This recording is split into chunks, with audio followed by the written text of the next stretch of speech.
Semuanya, selamat datang di channel Sultan. Ya.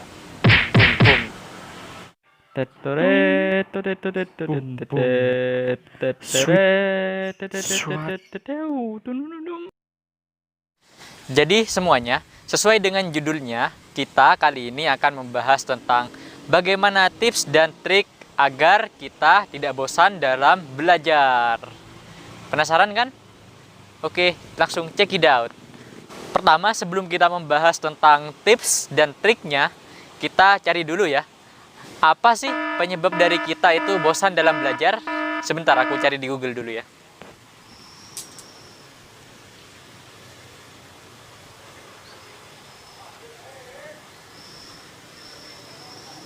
Oh, gak ada rupanya. Ya udah deh. Karena ini sesuai dengan pendapat pribadiku, jadi aku akan menjawab sesuai dengan pendapatku juga ya. Oke, karena setelah saya cari di Google itu tidak ada, jadi di sini saya akan menjawab sesuai dengan pendapat pribadi saya aja ya. Jadi, mengapa kita itu cepat bosan dalam belajar? Karena kita melakukan hal yang sama secara terus-menerus dalam jangka waktu yang panjang, bisa berhari-hari gitu loh. Misal, hari ini kita belajar nih 3 jam secara terus-menerus gitu. Terus di tempat yang sama dan buku yang sama juga. Terus besoknya kita belajar lagi 3 jam di tempat yang sama juga, di buku yang sama juga. Itu akan membuat kita itu jadi jenuh, jadi bosen gitu untuk belajar. Nah, jadi itu tuh yang membuat kita biasanya cepat bosen dalam belajar. Nah, biar kalian gak bosen dalam belajar, aku punya beberapa tips nih buat kalian. Yang pertama itu belajar dengan 50:10. Maksudnya gimana tuh? Maksudnya kita belajar 50 menit kita belajar, 10 menit kita istirahat. Sebenarnya ini adalah tips yang cukup umum. Biasanya kalau kalian memperhatikan di negara Jepang itu menerapkan sistem metode belajar seperti ini. Jadi kita di sini bisa belajar selama 50 menit. Lalu 10 menitnya itu kita bisa pakai buat refreshing, bisa main game, bisa makan, bisa istirahat, mungkin tidur-tiduran. Pasti dari situ saya yakin kalian gak akan cepat merasa bosan dalam belajar, karena kalian selingi dengan refreshing. Nah, setelah biasanya kalian istirahat 10 menit ini, selanjutnya otak kita itu sudah siap untuk menerima materi selanjutnya. Karena kita sudah istirahat 10 menit, jadi otak kita sudah refresh, sudah refreshing dan siap untuk menerima pelajaran selanjutnya. Oke, tips yang kedua yaitu adalah buat target belajar. Nah, teman-teman, target yang aku maksud ini bukan target waktu ya, tapi jumlah materi atau jumlah soal gitu. Kalian harus membuat target materi apa yang akan kalian pelajari atau berapa jumlah soal yang akan kalian capai. Pas buat target, pastiin kalau target itu benar-benar akan kalian capai dan benar-benar bisa kalian capai gitu. Jadi misal nih, aku hari ini mau mengerjakan 30 soal atau mempelajari satu bab. Pastiin dalam jangka waktu itu kalian itu benar-benar mencapai target apa yang kalian inginkan itu. Nah, kalau kalian misal ngerjakan 30 soal dan masih ada waktu selama 10 menit, itu akan menambah semangat kalian. Misal nih, ngerjain 30 soal selesai tapi masih ada waktu, itu kalian akan semakin termotivasi gitu, akan semakin semangat untuk belajar lebih giat lagi. Kalian akan termotivasi untuk membuat target-target baru lagi yang mungkin melebihi dari target sebelumnya. Tetapi kalau kalian misal target yang kalian capai itu pas pada waktunya, setidaknya kalian sudah bahagia gitu bisa mencapai target kalian. Mungkin besok-besok kalian akan mengulangi hal yang sama. Kalau kalian bisa mencapai target-target yang tadi itu, jadi kalian akan termotivasi untuk bisa mencapai target yang lebih tinggi, yang levelnya lebih tinggi dari yang kalian inginkan.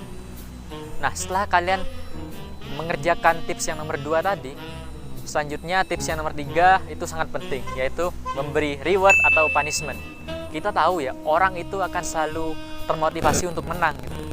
Jadi kalau kalian membuat reward atau punishment, misal kalian hari ini berhasil, ya bolehlah nanti aku kalau menang aku akan main game gitu, main game. Tapi kalau aku kalah sehari ini, aku nggak mau main game gitu. Boleh teman-teman. Itu akan membuat kalian termotivasi untuk mencapai target yang kalian buat karena rewardnya itu. Karena sejatinya nih, setiap manusia itu pasti selalu ingin menang. Jadi, dengan adanya reward dan punishment ini, kita akan lebih tertantang untuk melawan kemalasan kita dan berusaha mencapai target yang kita inginkan. Itu teman-teman. Tips nomor 4 nih teman-teman. Ini merupakan tips yang menarik menurutku. Kita jangan hanya belajar dari satu sumber saja. Kita harus mencari sumber-sumber lain. Misal nih, kalian tuh terbiasa baca buku doang, baca buku saja. Kalian harus merubah mindset itu. Kalian harus mengembangkan atau mencari sumber-sumber lain. Misal ada Q&A di Line kan, kalian bisa manfaatkan itu tuh. Kalau aku sih jujur saja ya, aku itu suka belajar dari YouTube. Jadi setidaknya ya teman-teman, kalau kalian ingin belajar, kalian harus mencari wawasan lain. Kalian harus memperluas wawasan kalian. Kalian harus mengembangkan wawasan belajar kalian.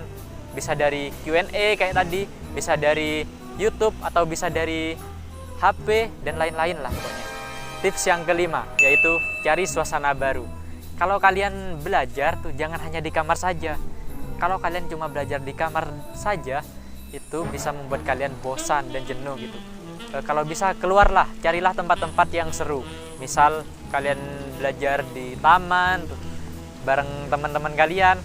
Misal kalau kalian keluar gitu kemana, atau belajar di angkot. Kalau aku sih biasanya belajar di taman teman-teman. Kalau kita menemukan suasana yang nyaman seperti taman gitu, kita akan lebih enjoy dalam belajar dan merasa tidak bosan gitu, tidak jenuh aja. Tips yang keenam yaitu buatlah kelompok belajar. Nah, kelompok belajar ini memberikan manfaat positif yang sangat tinggi bagi kalian. Dengan kelompok belajar nih, kalian bisa terbantu oleh teman-teman kalian. Misal ada materi yang kalian tidak paham, dengan adanya teman kita bisa saling sharing gitu, bisa saling membantu agar kita bisa memahami materi yang akan kita pelajari. Selain membantu mempermudah nih teman-teman, kita juga bisa terbantu juga dalam hal misal kita ngerjain kuis bareng, ngerjain soal bareng. Dengan begitu tugas kita akan cepat selesai gitu, karena kita ngerjakannya secara bersamaan. Nah, khusus tips yang nomor 6 ini, aku punya tips lagi nih teman-teman. Gimana cara kalian agar bisa memaksimalin. Soalnya tips nomor 6 ini bagaikan sebuah mata koin yang memiliki dua sisi, bisa positif, bisa negatif. Jadi kalau kalian memilih kelompok belajar, kalian pastiin memilih teman yang benar-benar serius dalam belajar teman-teman. Jangan biasanya kita milih yang banyak mabar lah gitu, cuman nongkrong doang. Janganlah, tapi carilah yang benar-benar serius. Kalau kalian serius nih teman-teman, kalian bisa termotivasi gitu. Misal nih, aku sudah mau berhenti dalam belajar, terus ngelihat ke temen aku, lah temen aku masih belum selesai belajar, masih semangat dalam belajar. Nah, dari situ semangat kita akan muncul, semangat kita akan tumbuh lagi. Oh, dia aja masih betah belajar, masa aku udah mau udahan gitu. Dari situ kita akan lebih terdorong lagi dalam mencapai target-target yang sudah kalian buat, dan akan menambah semangat kalian dalam belajar nih gitu. Nah, sekarang kita sampai di tips yang terakhir.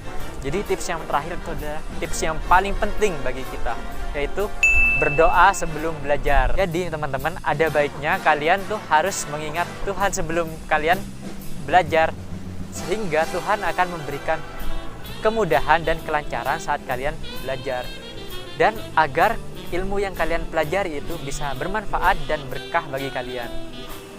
Oke teman-teman, jadi itulah 7 tips dari aku supaya kalian tidak bosan dalam belajar. Semoga dengan adanya tips ini kalian akan lebih termotivasi dan lebih semangat lagi dalam belajar ya. Dan ingat untuk selalu semangat dalam belajar. Kejarlah impian dan cita-cita kalian gitu. Oke, jika kalian merasa suka dengan video ini, jangan lupa di like. Jika kalian merasa video ini bermanfaat, jangan lupa share video ini ke teman-teman kalian, supaya lebih banyak lagi teman-teman kalian yang lebih semangat dan lebih termotivasi dalam belajar, dan juga lebih giat lagi dalam belajar. Dan yang tidak kalah penting adalah jangan lupa subscribe juga channel ini supaya saya lebih semangat lagi dalam membuat konten-konten edukatif seperti tips-tips, opini, dan lain-lain. Oke, sekian video saya. Kurang lebihnya mohon maaf. Sampai jumpa.